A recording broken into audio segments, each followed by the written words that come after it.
नाज़रीन, आपको अफसोसनाक खबर से आगाह करें। भारतीय रियासत उत्तर प्रदेश में बल्दियाती इंतखाबात के दौरान ड्यूटी सर अंजाम देने वाले 700 से ज़्यादा असातिज़ा कोरोना में मुब्तला होकर ज़िंदगी की बाजी हार गए। अरब न्यूज़ से बात करते हुए असातिज़ा यूनियन के तर्जुमान डॉक्टर RP मिश्रा ने बताया कि उत्तर प्रदेश में होने वाले हालिया बल्दियाती इंतखाबात में ड्यूटी अंजाम देने वाले 700 से ज़्यादा असातिज़ा की कोरोना से मौत हो चुकी। अगर वोटों की गिनती को मुअख्खर नहीं किया गया तो मज़ीद तबाही का खदशा है।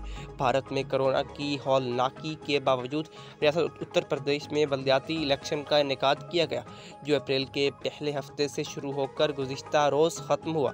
अब गिनती का अमल जारी है। बल्दियाती इंतखाबात में 15,000 से ज़्यादा असातिज़ा टीचर्स ने इंतखाबी अमले के तौर पर ज़िम्मेदारियाँ संभाली थी। बल्दियाती इलेक्शन के बाद से इंतखाबी अमल में हिस्सा लेने वाले असातिज़ा तेज़ी से कोरोना का शिकार हो रहे हैं। 700 से ज़्यादा असातिज़ा की कोरोना से मौत के बाद टीचर एसोसिएशन ने वोटों की गिनती के अमल को मुलतवी करने का मुतालबा किया है। अमरीकी अखबार वाशिंगटन पोस्ट में शाये होने वाली रिपोर्ट में भारत में कोरोना के तेज़ी से फैलाव की वजह खम मेले और इंतखाबात को करार दिया गया है, जिसका ज़िम्मेदार वज़ीर-ए-आज़म मोदी को करार दिया गया है। अफसोसनाक खबर है कि इंतखाबात में बल्दियाती इंतखाबात के दौरान ड्यूटी सर अंजाम देने वाले 700 से ज़ायद असातिज़ा कोरोना में मुब्तला होकर ज़िंदगी की बाजी हार गए।